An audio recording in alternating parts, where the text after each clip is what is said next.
Bonjour à tous et merci d'être présents pour cette nouvelle conférence organisée par la COI et présentée par Emmanuel Baudouin, enseignant-chercheur au laboratoire de physique des solides.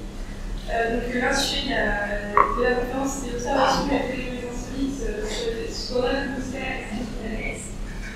Ça va être l'occasion pour vous de voir quelques images et surtout aussi de voir comment on mélange l'observation et la recherche. Merci.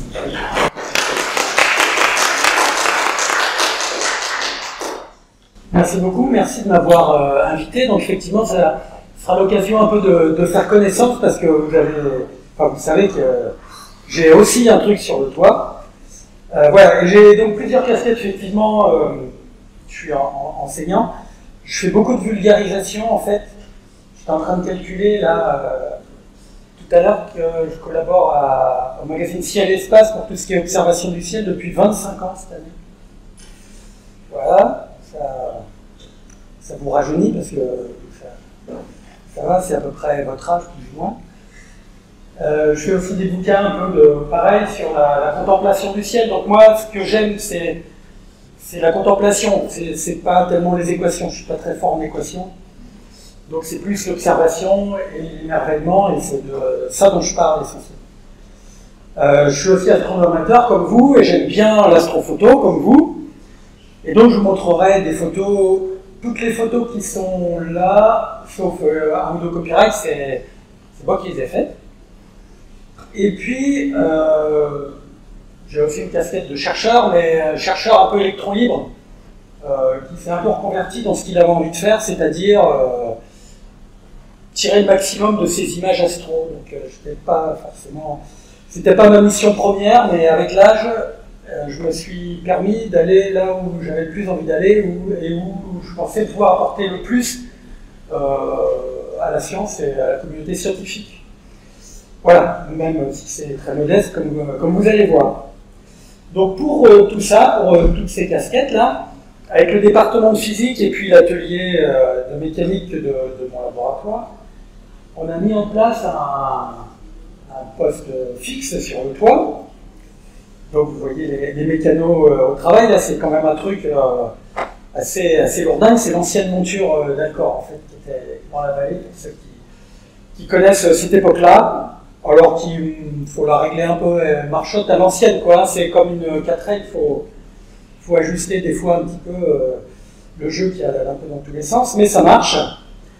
Et dessus, je mets essentiellement pour l'imagerie planétaire un CS-14, donc comme ce que vous utilisez, vous, pour vos observations. Voilà, donc je l'ai testé au début, vous voyez, c'est le petit globe là qui est tout flou et pas beau. Et en fait, c'est pas si mal parce que ça, ce petit globe tout flou et pas beau, c'est pas Mars. C'est le satellite Ganymède de Jupiter qui fait à peu près 1 seconde d'arc et demi. Donc, je ne sais pas, c'est le pouvoir de résolution d'une lunette de 80 mm. Donc, si vous regardez ça avec une lunette de 80 mm, vous voyez un point, vous voyez rien sur la surface. Et vous voyez, en comparant avec une simulation qu'on peut avoir dans différents logiciels, comme ici la classe virtuelle des planètes, mais il y en a d'autres qui simulent.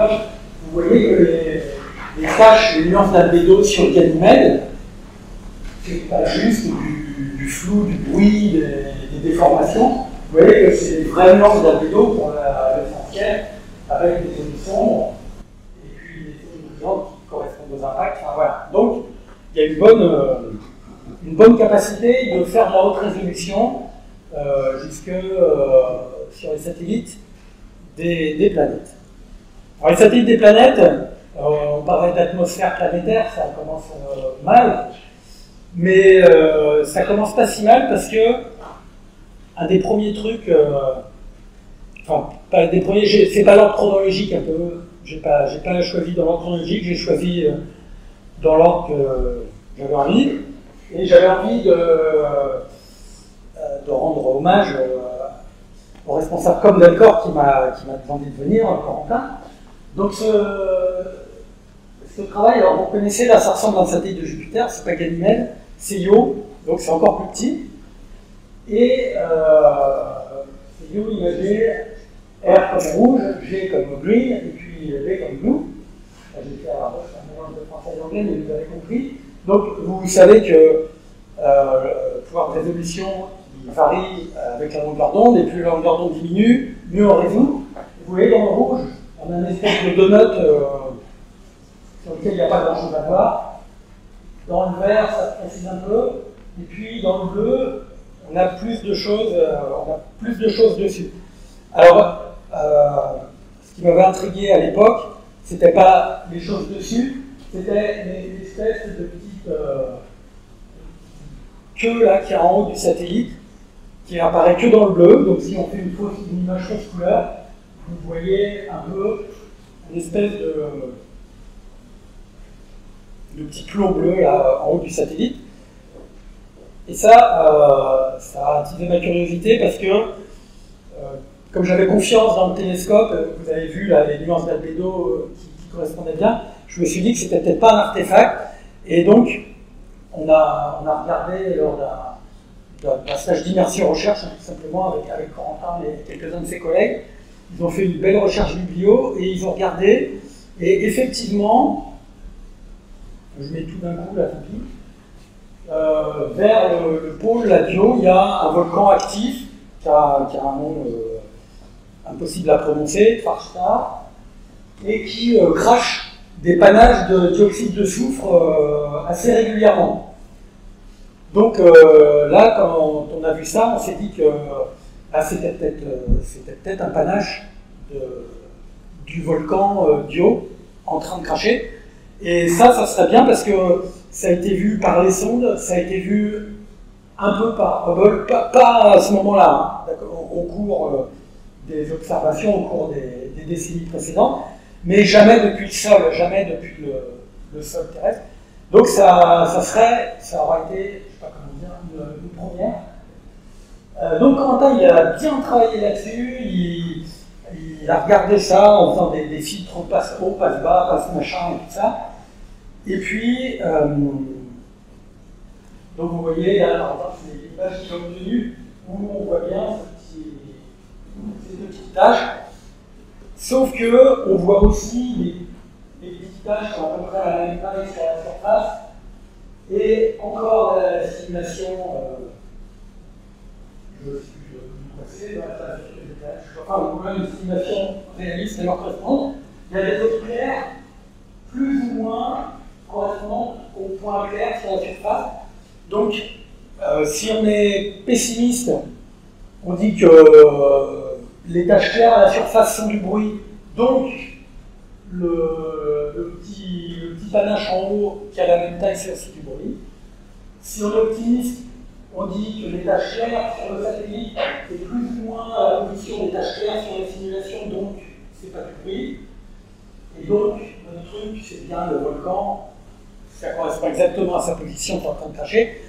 Et malheureusement, en science, quand on hésite entre l'optimisme et le pessimisme, quand on hésite entre du signal ou un artefact ou du signal et du bruit, et par défaut, on est pessimiste et on dit que ça risque d'être du bruit, donc on ne publie pas. Donc on n'a pas publié ce truc-là. Et voilà, moi je suis un peu déçu, quoi. Parce que c'est peut-être pas du bruit, c'est peut-être du signal et c'est peut-être le volcan qui est en train de cracher. Voilà, donc un exemple. On a commencé avec les satellites, puis je voulais faire un petit clin d'œil à Corentin. Voilà un exemple de travail qui est mené là-haut sur le toit du SBA avec le C14 en essayant de creuser un peu sur certaines images.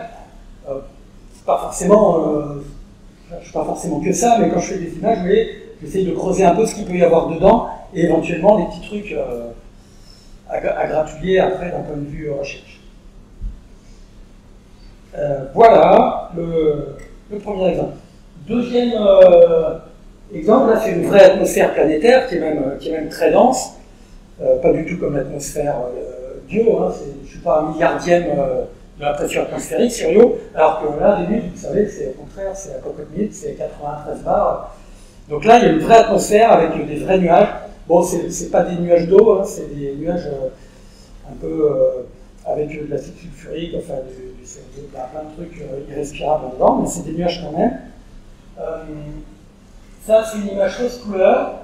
Je vais vous montrer la planche après, qui est assez sympa parce que moi j'ai travaillé essentiellement dans l'ultraviolet sur Vénus, donc c'est là qu'on voit mieux les nuages, mais dans l'infrarouge, on voit aussi des choses, il y a des profondeurs un peu différentes dans l'atmosphère, et en mélangeant les deux, ça c'est une collaboration avec l'Observatoire de Paris. Ils ont une grosse lunette de 380, donc c'est à peu près la taille du C14, qui est très mauvaise d'un point de vue chromatisme, mais quand il filtre dans l'infrarouge, sur les bandes assez étroites de l'infrarouge, elle s'en sort bien.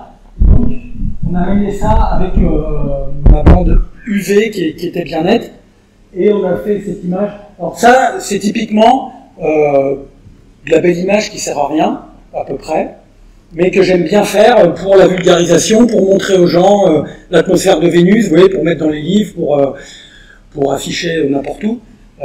Voilà, ça c'est le deuxième aspect que j'aime bien en astronomie, c'est juste la contemplation en fait, c'est pas forcément s'arracher les cheveux sur l'image, c'est juste la contempler et puis rien en faire. Ah. Non, rien de vaut présentiel, merci d'être là. Alors voilà, oh, alors ça distord et ça floute, ça nous fait faire tout à l'heure. C'était flou en bas, comme ça. Bon, ça distord l'image, pardon. Donc c'est pour la Vénus, c'est pas grave, elle est en quartier. Donc vous voyez, un travail, là pour le coup, que j'ai même pas commencé à regarder. Au printemps dernier, vous allez avoir du mal à le croire, mais vous allez vous rappeler, il faisait beau. C'est pas comme cette année. Il faisait tellement beau qu'avec un collègue, on a photographié Vénus, plein, alors vous voyez, lui il est en jaune là, petit comble les trous, qui est un peu exploité, il comble les trous de ma planche, et puis tout le reste, c'est des photos que j'ai faites, donc vous voyez, il faisait vraiment grand beau, et on a pu faire une planche de Vénus où vraiment on a plein de colliers, plein d'hémisphères, donc et puis la rotation en 4 jours, on peut la reconnaître. Mais on la reconnaît quand il y a, sur les images des années 60, il y avait le Y et tout ça. Mais maintenant, quand on a des caméras beaucoup plus précises et qu'on a un niveau de détail plus précis dans les images, on peut... ça me gêne, ça soit tout, mais bon, ça va. On peut reconnaître des évolutions vraiment d'image en image, de soir en soir, plein d'évolutions outre la rotation de la planète. Donc ça, comme ça, un set d'images comme ça, je pense qu'il y a des choses à en tirer d'un point de vue évolution des nuages sur l'ensemble de la planète. S'il y a des spécialistes d'atmosphère planétaire et de Vénus parmi vous, il ne faut pas hésiter à me demander le set de data et puis on peut essayer de voir précisément des choses. Pour l'instant, c'est vierge de toute analyse. Mais voilà un autre exemple. Alors là, je vais vous montrer des trucs qu'on a dépouillés jusqu'au bout. Alors vous voyez, c'est pas chronologique, parce que ça, c'était l'opposition de Mars en 2020, celle de l'hiver 2022-2023. Il a fait tellement moche là encore qu'en gros, on n'a rien pu faire. 2020, il faisait relativement beau. Donc il y a une série, alors ça vous voyez c'est juste un truc un peu pédagogique pour voir, en haut c'était fin septembre et en bas c'est fin novembre, donc un peu on a passé vite l'opposition, puis Mars s'éloigne, vous voyez son diamètre apparent qui diminue, vous voyez sa phase qui se prononce, vous voyez l'évolution de la taille de la calotte polaire qui fond, vous voyez les brumes sur le pôle nord qui se dissipent, il y a plein de trucs ordinaire, c'est pas de la science, ça c'est juste du truc joli et amusant. Et puis une tempête de sable aussi sur l'avant-dernière, une espèce de tache marron en bas à droite du globe. Et donc ce soir-là, le soir du 17 novembre, où il y avait... Et puis bien sûr, c'est pas fait le même soir, donc Mars tourne moins vite que la Terre, donc au bout de plusieurs soirs, à heure fixe, le globe n'est plus à la même position, il faut attendre qu'il revienne à la même position, donc il y a la rotation de Mars, etc. Il y a des trucs rigolos.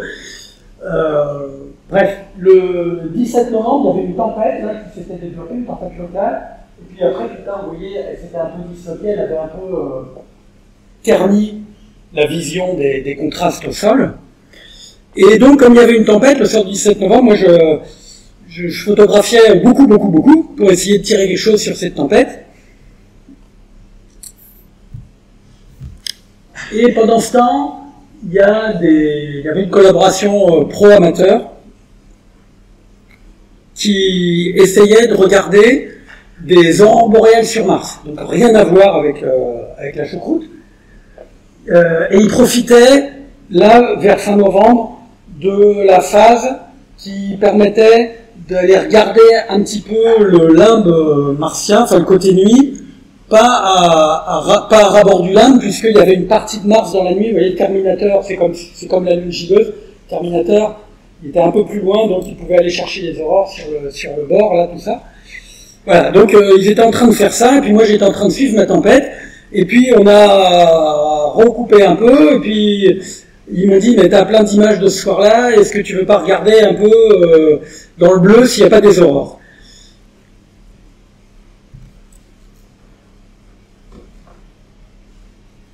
Et donc l'image de base pas poussée, et puis alors les heures vont faire un tout petit peu, là, mais ça n'a pas d'importance.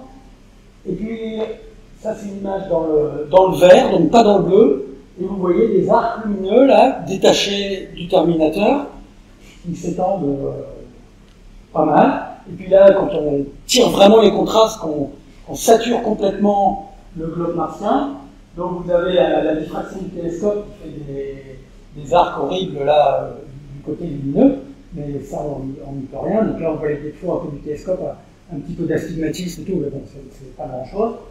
Et puis surtout, ce qui est intéressant, c'est que vous voyez, c'est une animation.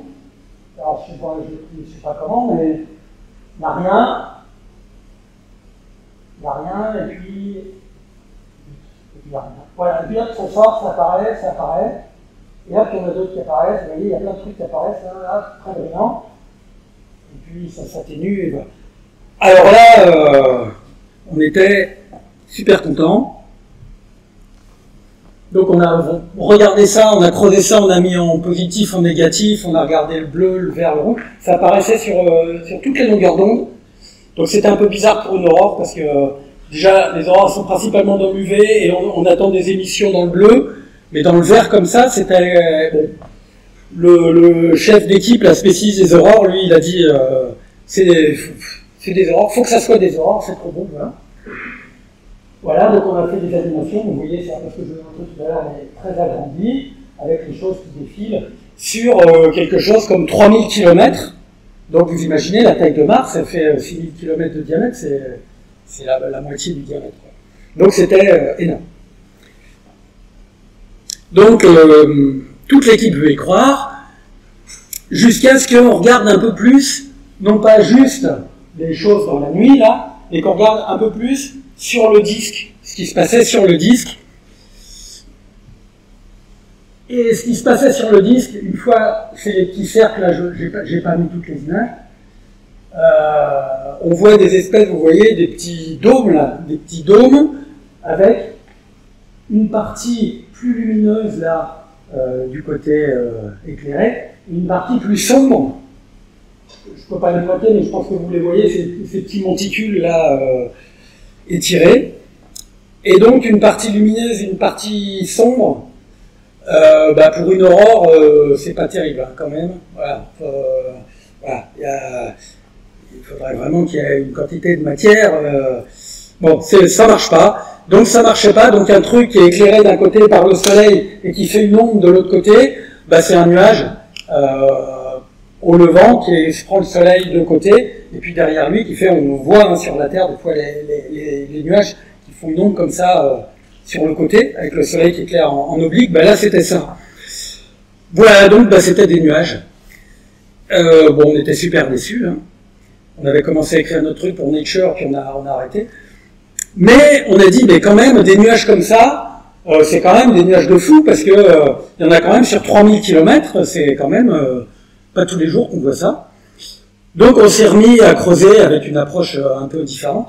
C'est ça la science, on part dans un sens, on cherche un truc et puis on trouve autre chose et puis on est déçu, mais l'autre chose c'est intéressant, donc on repart dans l'autre sens. Enfin, voilà. C'est ça qui peut être amusant. Alors, donc là je vous montre un peu de dépouillement pour juste comme ça. Comme on avait plein de clichés, du coup moi je photographiais la tempête. Donc je voulais la voir tourner, disparaître, et je voulais même essayer de la voir évoluer un peu au cours d'une heure ou deux, voir si les poussières, à quel rythme elles évoluaient dans l'atmosphère. C'était un peu l'idée. Bon, donc du coup j'avais plein de données, comme vous avez vu, on peut faire des animations et tout, toutes les 3-4 minutes, il y a un cliché dans une longueur d'onde.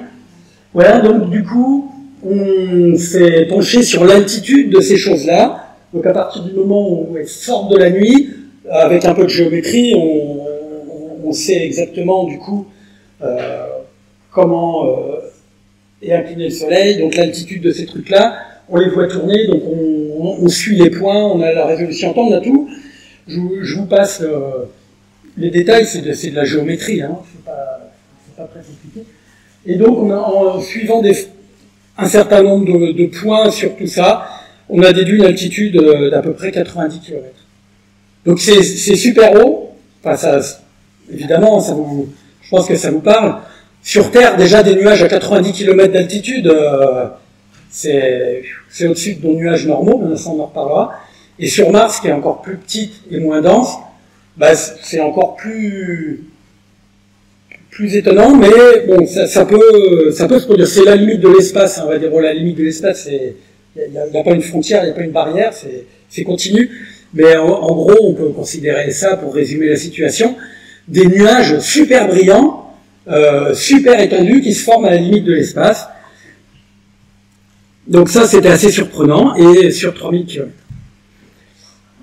Alors, il y a un super pro des planètes, Christophe Tellier, qui suivait ça aussi de près. Lui, il loupe pas une nuit claire.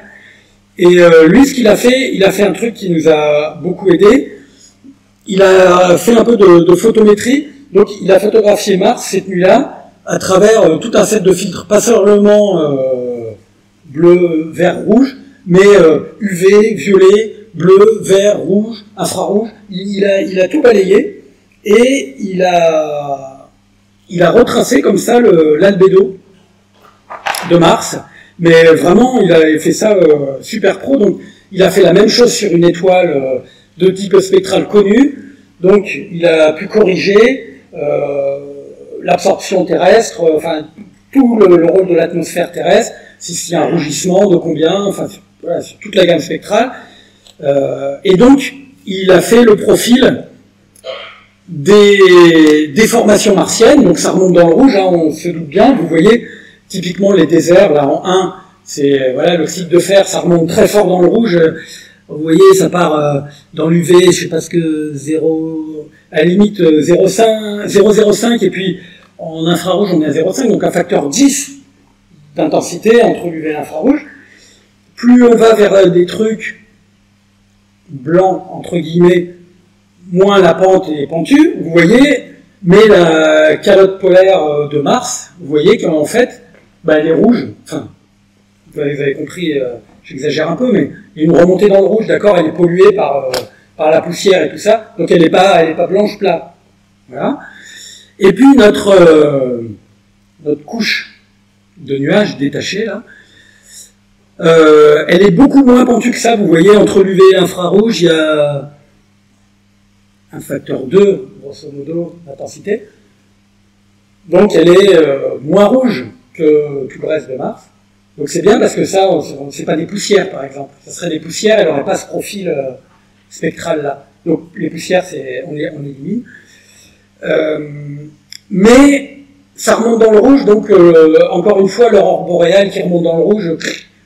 Bon, on avait déjà mis une croix dessus, mais on a remis une deuxième croix dessus. il y a Mathieu Vincendon, je pense que vous connaissez tous, qui a regardé ça aussi, on a bossé ensemble, c'était sympa. Et puis lui, comme il avait ce profil spectral, bah, il a pu regarder avec des modèles de cristaux, soit de cristaux d'eau. Donc il n'y en a pas beaucoup dans l'atmosphère de Mars, mais ça suffit pour faire des nuages, et il y a pas mal de nuages d'eau dans l'atmosphère de Mars. Et donc il a regardé, alors je vous dis pas, normalement la glace d'eau c'est tout petit, c'est plutôt du 0,1 micron, donc il était vachement surpris d'être obligé de fitter avec du plutôt 1 ou 2 microns, c'était très gros. Mais c'est ça qui fit, donc ouais, c'est une donnée tirée de l'expérience. Et puis ça peut être aussi de la glace de CO2. Et la glace de CO2, là encore, c'est plutôt des gros cristaux. Ça, je crois que c'est plus courant des gros cristaux de CO2, mais pareil, voilà, plutôt au-dessus du micron de taille. Ok, et ben du coup, on peut pas trancher. Encore une fois, entre l'eau et le CO2. Alors, je vous ai remis un tableau résumé là. Donc, les aurores, vous avez compris, c'est non. La poussière, c'est non aussi, même s'il y avait une tempête de l'autre côté. La tempête, elle peut avoir un effet d'onde de gravité, ça peut pousser un peu, ça peut un peu dilater l'atmosphère, donc ça peut expliquer le fait qu'on trouve des nuages aussi hauts à ce moment-là, et que c'est pas très fréquent finalement. Mais c'est pas de la poussière, nos nuages là, c'est des nuages de glace, soit d'eau, soit de CO2, donc vous voyez, bon là il y a des petits plus et des petits moins, mais ce que je vous disais, la glace d'eau, des gros grains comme ça, si c'est de la glace d'eau, c'est vraiment très bizarre que les cristaux soient aussi gros. Très bizarre. Donc c'est vraiment, si c'est un nuage d'eau, il est anormal. Et si c'est du CO2, donc là, la taille des grains, bah, vous voyez, j'avais bon, c'est plus, donc c'est plus correct. Par contre, des nuages de CO2 sur 3000 km d'étendue, personne, aucune sonde n'a jamais vu un truc pareil. Et la saison aussi, alors je me rappelle plus là, avec la longitude solaire et tout ça, mais la saison ça matche pas non plus. On sait quand apparaissent typiquement les nuages de CO2, je vais pas vous dire une saison, j'ai une chance sur deux de me tromper, mais ça correspondait pas non plus, donc si c'est un nuage de CO2, il est très bizarre aussi. Et donc voilà, on a publié ça, on était très contents, mais vous voyez encore une fois, le travail scientifique, il n'est pas complètement achevé parce qu'on n'a pas la réponse définitive de ce que c'est que ce nuage. Puis on ne le reverra pas. Donc, voilà. Il aurait fallu qu'il y ait des sondes qui observent en même temps. Mais les sondes, elles tournent, elles sont jamais là au bon moment, elles n'ont pas forcément le champ qu'il faut. Et elles surveillent pas Mars en permanence de loin. Et c'est pour ça que les amateurs, comme nous, bah, on a un rôle à jouer. Et vous voyez, en faisant des photos de manière... Bon, faut être motivé, hein, suivre la tempête pendant 2 heures en déclenchant sans arrêt, mais on peut trouver des trucs. Et on peut trouver des trucs qui intéressent les scientifiques, même en tant qu'amateurs.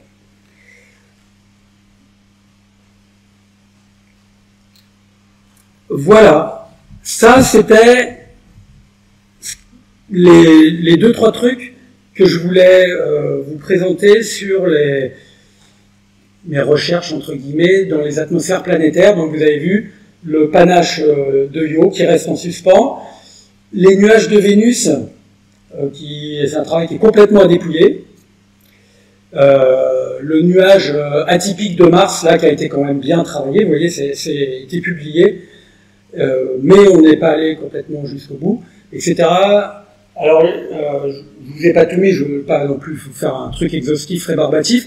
On a regardé, là j'avais cet automne, on a eu un magnifique temps aussi cet automne, on a eu au moins 2 nuits claires sur l'automne, hein.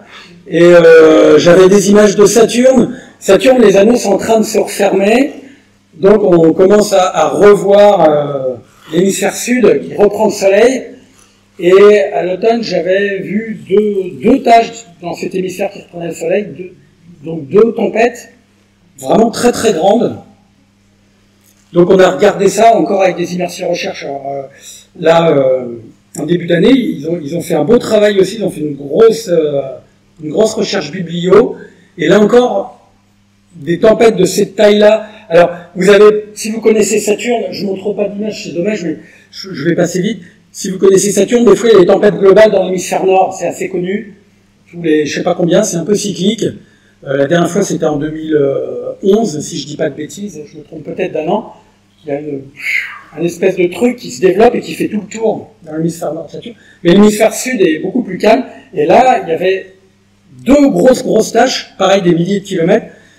Donc, on a travaillé un peu là-dessus et c'est un travail qui est en cours. Faut que j'en reparle avec mes collègues du groupe de Mars, là, si on peut aller plus loin là-dessus. C'est un travail qui est en cours et il faudrait refaire des images de Saturne à l'automne prochain. Donc si vous me revoyez au télescope à l'automne prochain, la tête dans le C14, là, je serais peut-être en train de photographier les tempêtes. Alors déjà, c'est éclairé vertical. En plus, c'est éclairé. Bien, alors je vais vous parler, toujours d'atmosphère planétaire, mais de la nôtre. Et alors ça va être amusant parce que c'est complètement différent. Là, je vous ai montré des satellites qui font 1 seconde d'arc. Le système nuageux, il faisait à peu près la diffraction du télescope dans le verre, donc c'était à peu près, je sais pas, 0,35 secondes d'arc. 0,35 secondes d'arc, le système nuageux qui bougeait là.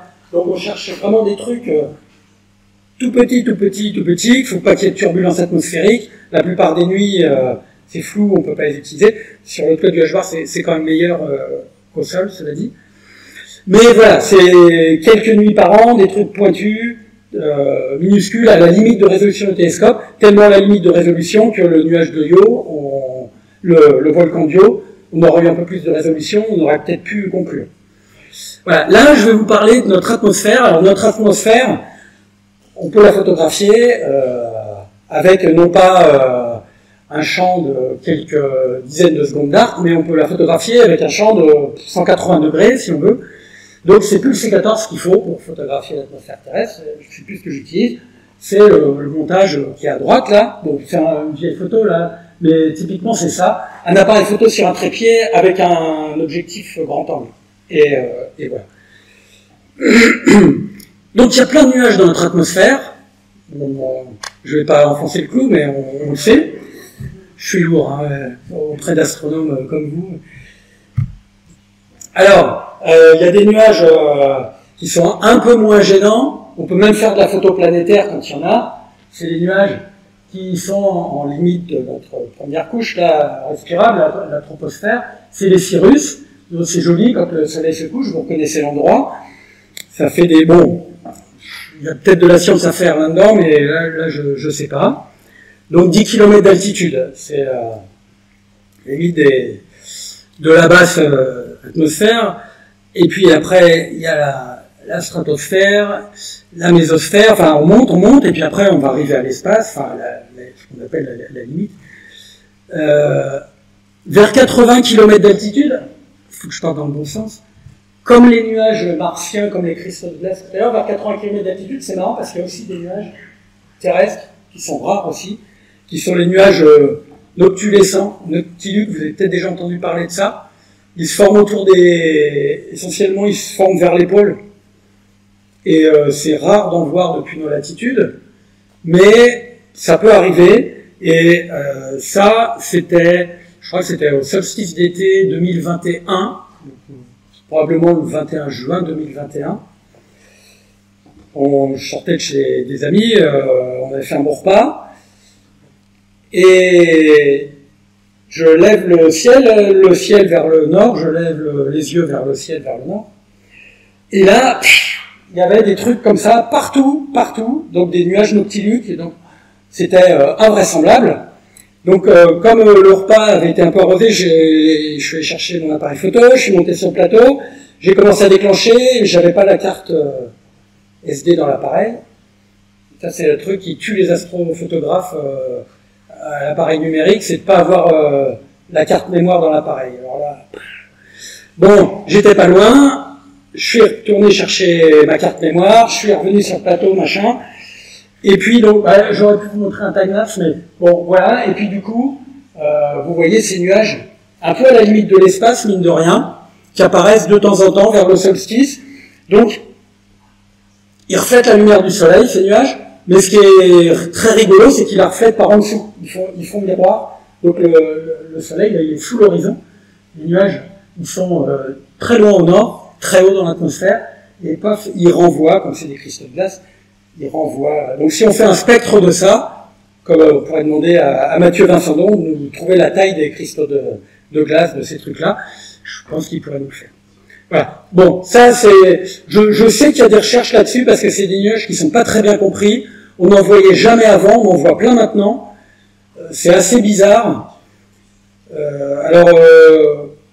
Ça peut être un certain nombre d'explications.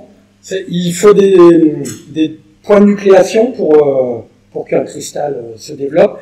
Donc comme on n'arrête pas d'envoyer sans arrêt, vous connaissez SpaceX, ils envoient sans arrêt de la merde dans l'espace. Et donc, il y a plein de particules qui crament, et donc on met plein de points de nucléation partout dans notre atmosphère.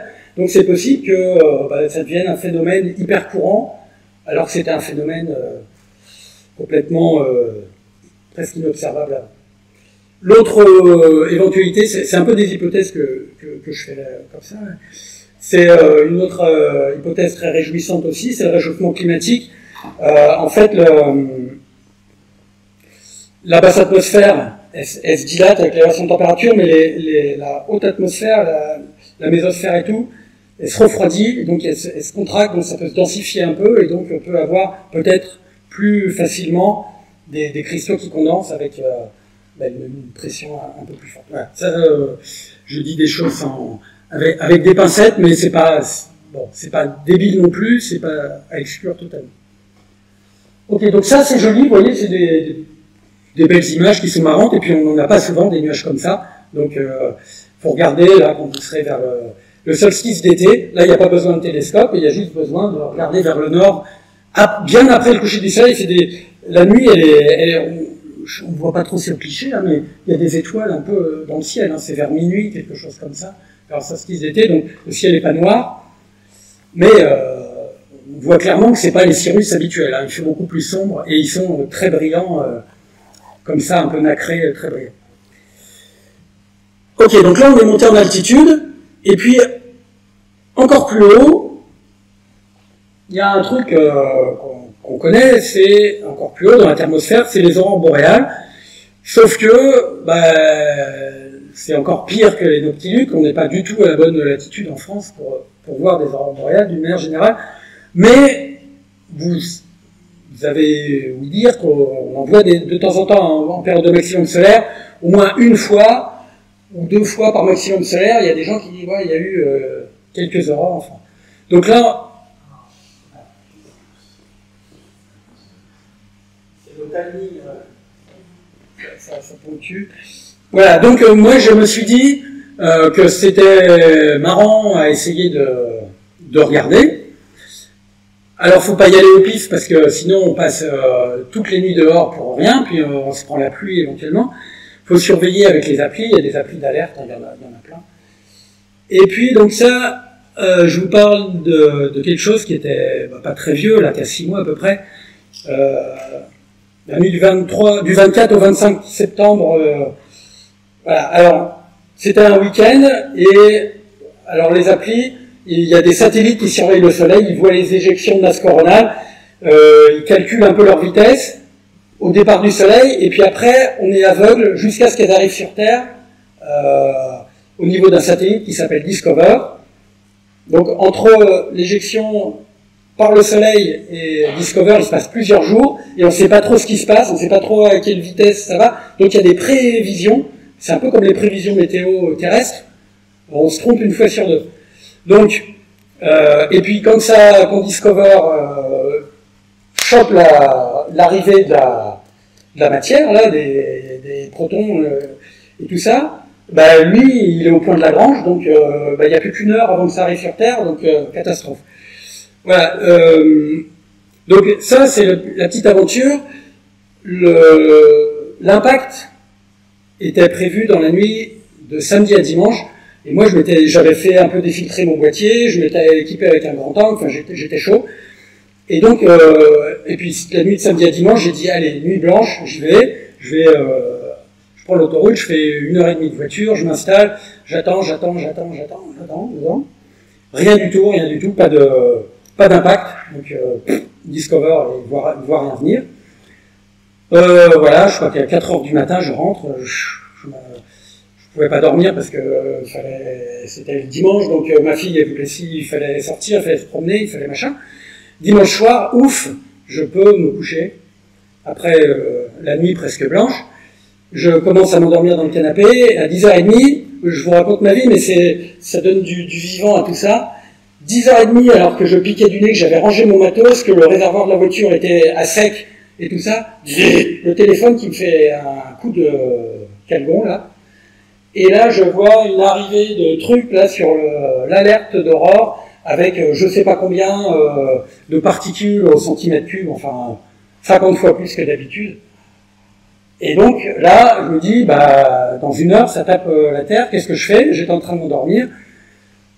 C'est là qu'il faut y aller. Je reprends mon baluchon, je me rhabille, je passe à Leclerc, je refais le plein. Je refais mon 1h30 d'autoroute, je repose mon matos, purée, je déclenche, et puis je laisse l'appareil enclenché, là, je laisse en pause comme ça, et puis je m'endors un peu à moitié dans la voiture parce que ça commençait à tourner. Et puis, alors je n'étais pas dégagé parce que vous allez voir pourquoi, je m'étais mis au bord d'un étang pour faire beau, mais il y avait plein d'arbres autour de l'étang, donc la voiture, je ne pouvais pas rentrer dans l'étang quand même, ni dans les arbres, donc je l'avais mise un peu en retrait, et je voyais pas bien l'horizon nord, et puis à un moment je me dis tiens c'est bizarre, il y a un peu de rouge, je sais pas quoi, enfin c'était pas très clair, c'était un truc diffus, pas très clair. Donc je retourne à mon boîtier photo, je regarde, et je vois un truc de fou, une énorme aurore, qui avait eu lieu quelques minutes avant, et donc mon boîtier il a tout enregistré ce que j'ai pas vu. Et donc, merci pour lui, et merci d'avoir qui est la carte SD dedans à ce moment-là. Cette aurore, elle était plus brillante, si on regarde les niveaux d'intensité sur Photoshop, que les cirrus qui étaient éclairés par une lune gibbeuse. Alors, une lune gibbeuse qui éclaire des cirrus, il faut vous dire que les cirrus, vous les voyez à l'œil nu, hein. Ça crache. L'aurore, elle était plus brillante que ça, donc je ne l'ai pas vue, mais elle était clairement visible à l'œil nu. Il y a d'autres collègues qui l'ont vu. Donc c'était une aurore visible à l'œil nu. Donc c'était super chouette. Donc vous voyez, ça faut jamais baisser les bras. Et, enfin, faut pas être foufou non plus, mais voilà, faut être un peu motivé. Et ça c'était un beau cadeau. Je vous raconte encore ma vie. 4h du mat. Vous imaginez, hein. Vous êtes jeune, donc 4h du mat 2 fois de suite. Mais vous verrez à 50 ans, 4h du mat 2 fois de suite. Je peux vous dire que dans la voiture, vous ouvrez la fenêtre pour avoir de l'air, pour pas vous endormir. Donc j'ouvre la fenêtre sur l'autoroute du retour, 4h du mat, je roule, je vois des cirrus là vers Paris, j'étais dans le Perche par là, et dans les cirrus, je vois d'un seul coup des espèces d'ondulations blanches, avec des espèces de piliers qui s'allument comme ça, avec des rubans, des rideaux là, des espèces de... Ah, merde. Et là, il y a une deuxième aurore, une réplique, ça arrive de temps en temps. Et là, sur l'autoroute, on ne peut pas piler et s'arrêter comme ça brutalement. Donc j'essaye un grand coup, une aire de repos où il y avait des lampadaires partout, je repars, je reprends la prochaine sortie. Et le temps de ça, il m'a fallu moins de 10 minutes. Terminus. Hein. L'aurore est visible à l'œil nu et dure 2-3 minutes et puis ça disparaît. Mais... Donc, vous voyez, il y a plus qu'un peu de rouge, pas folichon. Le truc visible à l'œil nu, ça fait juste un souvenir à conserver comme ça, c'était très très joli. Mais là, pour le coup, il y a un truc scientifique. Vous voyez, il y a des espèces de grands voiles bleus. Alors j'ai poussé un peu les curseurs du bleu exprès pour qu'on voit quand même un peu là avec l'éclairage. Il y a des espèces de voiles bleues qui prennent tout le champ là sur la droite. Et ça, c'est bizarre. Ça, c'est vraiment bizarre, parce qu'une aurore, à nos latitudes, je suis passé trop vite là, Mais une aurore à nos latitudes, c'est qu'il y a une grosse activité aurorale plus haut, et ce qu'on voit typiquement, vu notre horizon, on voit la partie haute de l'aurore, on voit le rouge vers 630 nanomètres d'oxygène ionisé, et puis le vert, il est plus bas, en général, il est sous l'horizon. Voilà. Donc vous avez vu, on voit du rouge. Et le bleu normalement, c'est de l'azote. Vous voyez, UV, violet, bleu. Et l'azote, il est plus bas que tout ça. Et donc s'il est plus bas que tout ça, il est plus bas que le vert, qui est lui-même plus bas que le rouge. Donc ces immenses trucs-là, je sais pas si vous les voyez bien là, mais après je mets que le canal bleu ici, voilà. Là on voit clairement des immenses volutes bleus. Ça, clairement, c'est très très bizarre. Et ben bingo, hein, on remet une pièce dans la machine, on recontacte les collègues astrophysiciens, spécialistes d'aurore et tout ça, et puis on réfléchit à tout ça, on refait des modélisations, etc. Alors, donc ça je vous ai déjà dit, aurore classique, typiquement c'est des électrons qui rentrent dans l'atmosphère, et c'est ce que je viens de vous dire, je ne vais pas vous le redire, l'oxygène au-dessus vers 200 km, et plus ou moins, l'oxygène qui émet dans le vert, ça c'est le plus facile à faire, plus bas à 100 km, il n'y en a pas sur les images, et si c'est très fort, après il y a plein de couleurs et tout, mais il y a de l'azote, et de l'azote, typiquement, plutôt à 90 km, donc là vous voyez, il part au-dessus de tout, là, il sort du champ, le bleu. Donc aurore à proton, non. Aurore à électron, non, pardon. Je suis allé vite là. Mon collègue et ami spécialiste des aurores qui voulait voir une aurore sur Mars, là il voulait voir une aurore à proton dans l'atmosphère terrestre parce que c'est plus rare. Donc si c'est le plus rare, ce serait le plus sympa. Donc là, ils ont cogité ensemble, ils ont fait des modèles là encore. Et puis, donc ça serait, le bleu, ça serait pas de l'azote, ça serait à ce moment-là, l'arrêt de Balmer, ça serait hydrogène bêta, qui est un peu plus haut dans le bleu, mais qui est bien dans la fenêtre des filtres bleus du capteur. Donc ça serait très très bien. Et puis en faisant des modèles, ils se rendent compte que à peu près, quelle que soit l'altitude où on regarde le phénomène, il doit aussi y avoir de l'hydrogène alpha, donc une raie de Balmer d'hydrogène dans le rouge, et plus forte. Vous voyez, enfin bon, on ne va pas détailler le profil. Et il y a aussi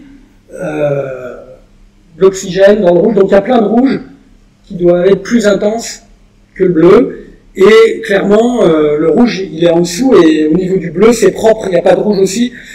L'aurore à proton, ça va pas, c'est pas terrible. Alors il a essayé des hypothèses où on tire un peu les trucs par les cheveux en disant que ça peut se découpler avec, en fait, c'est tout à la même altitude, mais le bleu sera descendu plus bas en latitude, donc on l'aurait devant, et puis le rouge d'oxygène et tout, il serait resté plus haut en latitude, donc c'est pour ça qu'il serait plus bas. Ça devenait un peu bancal. Donc l'hypothèse qui ressort actuellement, ça serait de l'azote, mais de l'azote à des altitudes complètement improbables. Donc je vous disais, l'azote c'est plutôt 90 km, là il est 3, 4, 500 km d'altitude, donc c'est pas normal qu'il soit là. Et primo, et deuxio, c'est pas normal qu'il brille autant. Donc les spécialistes des aurores avancent une hypothèse qui tient debout, qui a déjà été vue.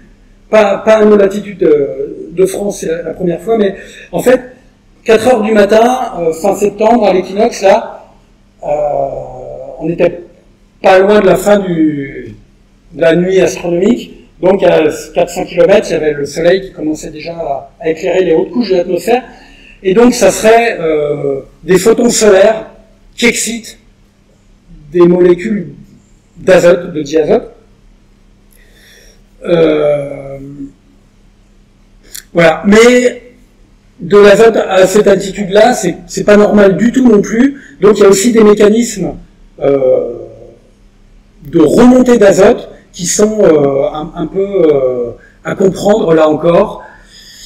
Des mécanismes ascendants, alors il y a des hypothèses, hein, ça peut être des courants électriques en fait, et les particules seraient déjà chargées, excitées dans la basse atmosphère, puis elles seraient montées par des courants électriques, ou alors elles seraient montées par d'autres phénomènes, là encore des espèces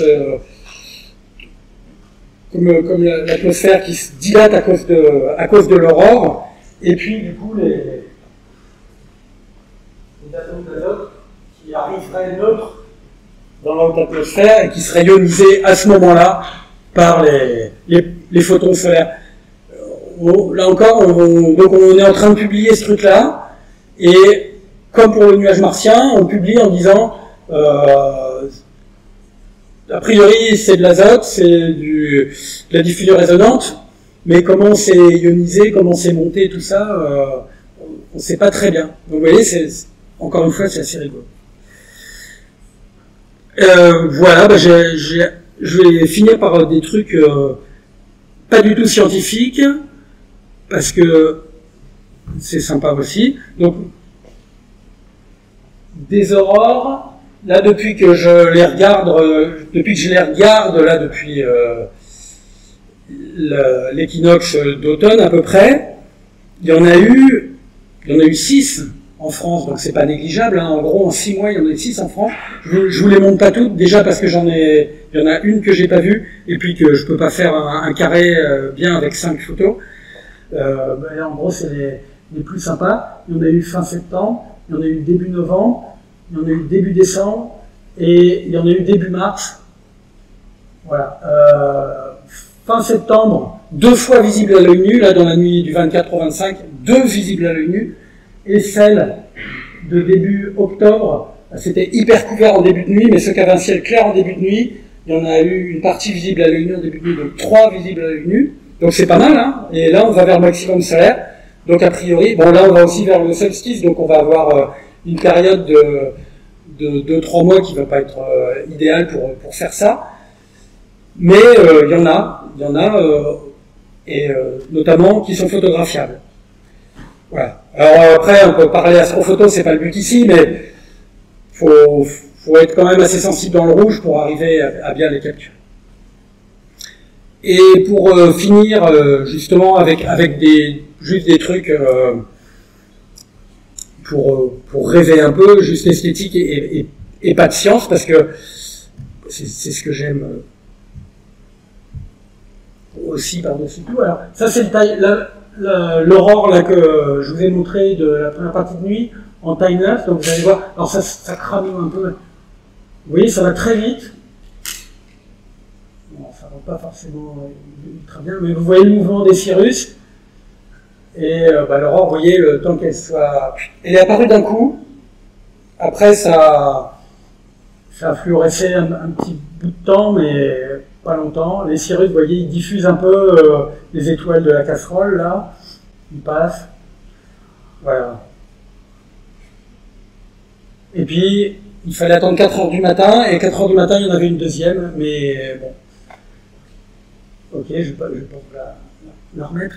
Je vais vous remettre un timelapse de celle du 5 novembre, où alors le début de nuit c'était couvert, mais il y en avait une deuxième salve là encore vers 11h du soir, donc vous voyez c'est marrant, ça fait des trucs qui bougent, alors il y a les avions qui passent dans tous les sens.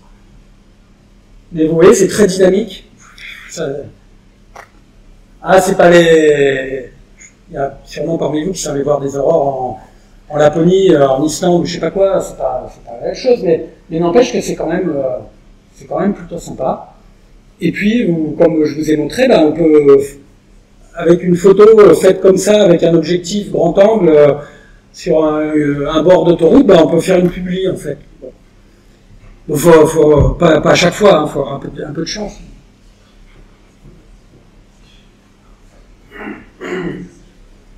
Et dernier timelapse, alors ça c'est marrant parce que ça c'est une aurore très bizarre, c'est aussi la nuit du 5 novembre, mais une période entre ce que je viens de vous montrer là et le crépuscule, donc là je vous fais un ordre chronologique inversé.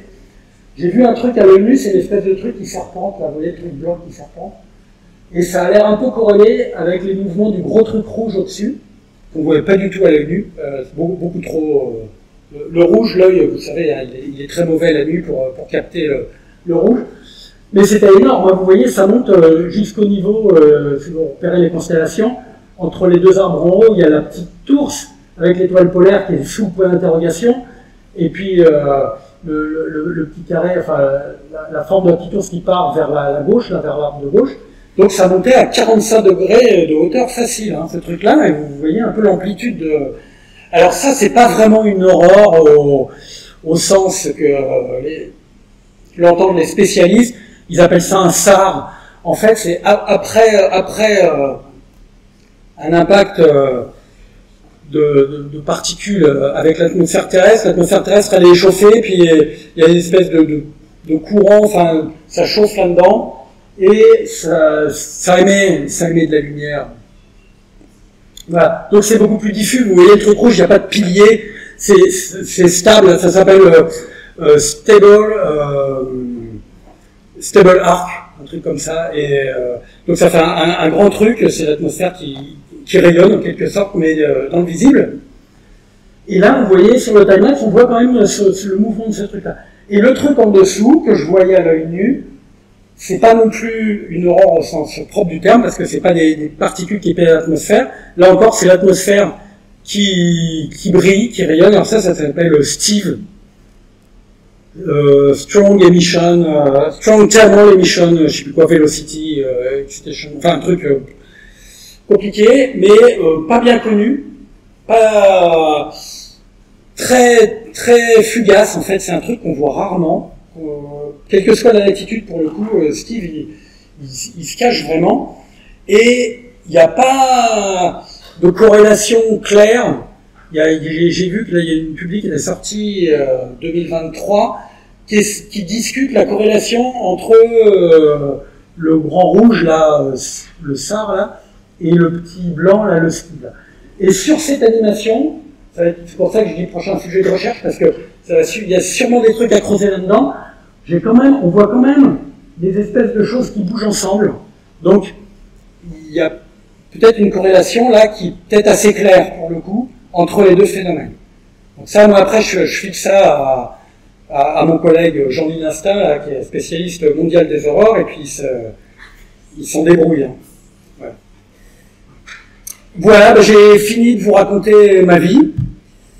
Et donc, ce que je fais sur le toit du H-bar avec les planètes, et puis dans la Cambrousse avec les aurores à 1h du matin. Voilà. Et puis, c'est tout. J'ai pas de questions. Je sais pas combien de temps j'ai fait, je vais pas répéter ni... C'est bien ça. 1 heure. Merci pour cette Parfait. Si vous avez des questions, c'est vraiment de les poser, et après avoir répondu à ces questions, on va se retrouver un petit goûter dans le hall de la part. Mais d'abord, si vous avez des questions, n'hésitez pas. Et alors, de votre recherche sur les nuages sur Mars, est-ce que vous avez tous les outils à disposition que vous avez fait à développer, par exemple, pour l'animation, ça, votre propre... Pour l'animation, oh non, enfin, l'animation là, les trucs qui tournent là, ouais, bon, il y a des trucs pas mal au niveau amateur là, comment il s'appelle ce logiciel pour traiter. Ouais, on peut mettre l'image sur un espèce de globe, et donc on n'a pas de déformation et ça tourne proprement, ouais. Ouais. Grâce à vos observations sur la sphère d'animation, vous projetez et... Ouais, c'est un logiciel qui fait ça tout seul en fait. On lui donne la date et l'heure, et il prend l'image et il met ça proprement. Et donc quand on met les images les unes après les autres, il fait tourner ça proprement. Ah, j'ai le nom sur le bout de la langue. C'est un logiciel qu'on utilise pour faire de la dérotation là, quand les planètes ont tourné, pour tout remettre. Yes. Bravo. Voilà. WinJupos, il fait ça très proprement. Alors je sais pas, il y a peut-être d'autres trucs encore plus pro, mais moi ça marche bien en tout cas. c'est des photospots pour les oranges. Ah. On verra ça au goûter, là, si t'as de la monnaie. C'est un truc, alors j'ai vu le paysan, il n'était pas très content au début que je sois là. C'est chez lui, mais après on a discuté, on a échangé. C'est dans un terrain un peu privé, quoi. Je peux y aller, je te dirai où c'est, mais voilà. Donc il m'a demandé ce que je faisais là, le gars. Et puis on a sympathisé. Il m'a donné une super appli météo que je connaissais pas pour voir un peu les déplacements des nuages, un peu avec précision qu'il utilise parce que lui, il en a besoin pour son travail dans les champs. Moi, je lui ai donné une appli pour les aurores, donc on était super contents. Puis il m'a dit que je pouvais revenir. Mais alors, quand je suis revenu là début mars, vous savez, le printemps arrosé, sur lequel je n'ai pas assisté du tout, c'était hyper boueux, donc j'ai mis l'appareil photo et j'avais les après-ski, mais il faisait 10 kilos les après-ski, partout. Le niveau de l'étang était monté à un niveau invraisemblable, donc j'étais un peu dans les ronces, il n'y avait plus la petite plage que j'avais d'habitude. Il y avait des sangliers qui n'étaient pas contents, mais voilà, donc fallait faire les photos, donc je suis resté, mais c'est un peu bizarre, des fois on entend des bruits dans les forêts, voilà. Donc c'est par là, à peu près. C'est dans le Perche, hein, c'est super, hein, le Perche, pour faire de l'astro, c'est magnifique, c'est un peu vallonné, il y a des champs partout, voilà. C'est dans le Perche, nos gens le retrouvent, plus ou moins. Top. Vous avez d'autres questions? Dans ce cas, on va encore une fois remercier Daniel Boudin, c'est super conférence. Merci de m'avoir invité.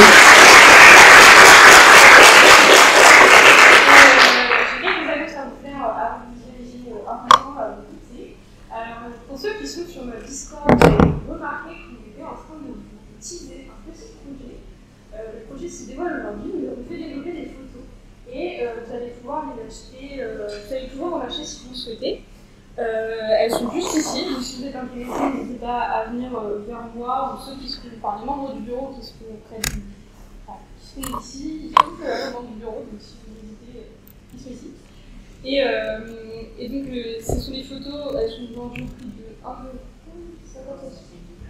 50 centimes la photo. Moi, je ne vais pas faire le prix, on va passer autre que ça. Donc voilà, au prix de 50 centimes la photo, c'est sympa. C'est un peu un avant-goût de ce qu'on fait avec la cam, parce que si vous suivez assidûment les comptes rendus, si vous êtes membre, vous savez qu'on a acheté une caméra. Et du coup, c'est un peu les résultats de travail sur ce photo, du coup, je travaille d'astrophoto ici. Et une deuxième annonce que j'ai à faire, c'est. Alors, on a un petit peu raté la communication ce point-là. Donc, c'est ma faute, l'erreur est humaine. Mais on fait la communication là maintenant. Ce dimanche, il y a un événement qu'on appelle le Sunday. Les anciens membres, les anciens bureaux doivent être au courant d'un événement comme ça, parce qu'il existait il y a longtemps. Alors, je sais juste qu'il existait, mais c'est pas comment c'est. Toujours est-il que nous, on a décidé de leur mettre à jour parce qu'il se trouve que je suis très fan du soleil. Et du coup, j'ai imposé à un merveilleux bureau de refaire des événements autour de ça. Donc, c'est dimanche de 14h à 18h. Vous aurez des conférences, une faite par Paul, une par moi-même et une par Franck Delmotte, un enseignant-chercheur au laboratoire. Quel laboratoire? Enfin, c'est comme ça. Vous aurez aussi l'observation du soleil si le ciel nous permet. Le ciel nous permettra probablement pas, mais on y croit. Au pire, vous venez pour les conférences. Et aussi des expériences, comme par exemple des expériences en lien avec le soleil, des choses comme ça. Donc c'est assez sympa, ça ressemble pour ceux qui connaissent à l'après-midi à Thèbes, mais c'est pas la même chose. C'est vraiment ces deux événements qui sont ressemblants mais qui ne sont pas pareils.